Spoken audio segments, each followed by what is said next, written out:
to a controversial game at Old Trafford. We'll talk about the incidents in this match in Ref Watch. That's coming up 11 o'clock, in case you needed to be reminded. I mean, goodness gracious. But the result at Old Trafford means Aston Villa miss out on Champions League football next season. Overall, I can analyze so quick now the season we did, and we achieved the objective being in Europe. Not the conference, not Champions League, Europa League. And this is the third year in a row playing in Europe, and we want to enjoy it. Right. I'm not even going to bother to get the smugometer out today. It's just, I mean, that would just be mean, wouldn't it? If you've missed what the smugometer is, first of all, shame on you, because you haven't been watching the football show. Secondly, it's to see how smug Stephen Warnock is by his predictions, especially over Aston Villa. Yeah. Right, so let's get to it. Aston Villa miss out on Champions League football. It promised so much. Yeah. So that promise, does that make this feel like failure? Despite the fact they did wonderfully well in the Champions League, they almost got there again. Yeah. Any other season, considering where they were when he took over, that would be great. And an FA Cup semi-final as well. So was it really that bad? No, I think Aston Villa fans and the players, when they look back over the season, will think it's been an incredibly successful one. To juggle Champions League football in the first sort of time in the Champions League and to finish where they finished, the sixth in the Premier League, is a great achievement. But they'll feel like the way they competed in the Champions League this year, that they're good enough to be in there again. And to miss out in the way that they've missed out will be bitterly disappointing. Just wonder what the effect of Marcus Rashford's injury had on the team over that sort of last few games of the season, whether it affected them, because essentially he was brought in to help push them over that line, to get them into the Champions League and potentially sign players of his calibre moving forward. So the players will feel a little bit annoyed and a little bit frustrated that they've not been able to achieve it. However, when they look back at the end of the season to juggle everything that they did, I'm sure they'll be immensely proud. Yeah. But always whether the decisions went against them or not, and yes, Ref Watch at 11.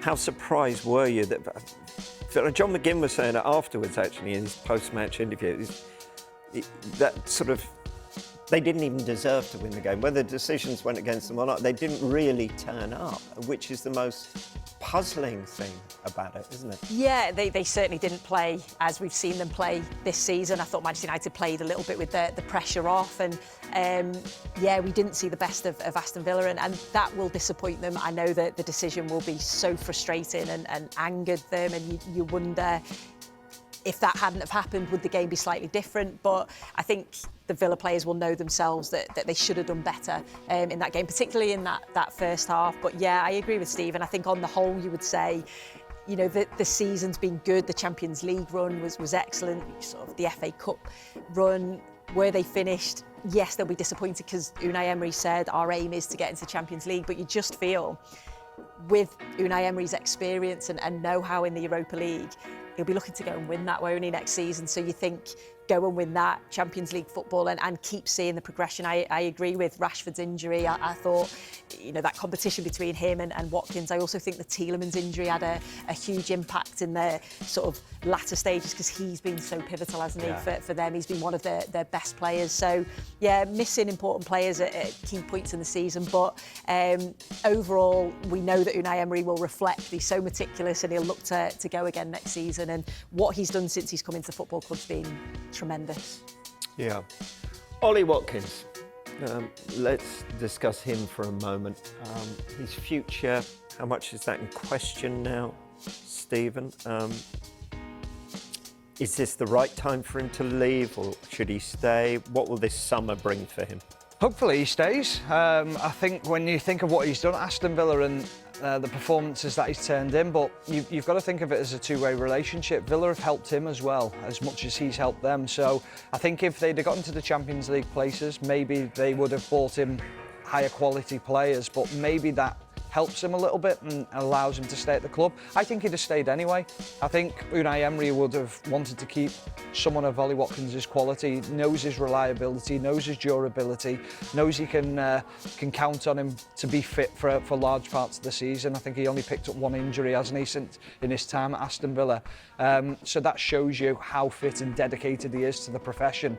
And sometimes those players are very hard to find out in the transfer market, and obviously as well, scores goals, and that's very hard to find as well. So I wouldn't be in a rush to offload him at all. For Aston Villa, though, big summer ahead of them, you would think. I mean, Martinez, not the way he would have, perhaps, if that was his last game. Unless he had a plane to catch. I mean, imagine dashing off quickly because you've got a plane to catch. Your final appearance somewhere. Imagine that. How much has this slip out of the top 5 cost them in what they want to do? Will they be forced to sell? I mean, that man there as well is one who's been linked with other clubs too. So he's a prized asset. May they be forced to sell in order to recruit? Yeah, I don't think so. I think Aston Villa is a pull. I think with that manager as well, the way that you see players work under him and develop and improve. I think if you were a player, you would want to come to Aston Villa because you can see where they're going. Yes, they've missed out on the Champions League, but still the opportunity to play in Europe, potentially go and win that, and then next season compete again. So yeah, it is about keeping hold of those key players, those assets that you said, and then also adding, because they did it, they strengthened in January, and you could see that give them that extra little push, didn't it, to really push on. I think they'll do the same again in the summer.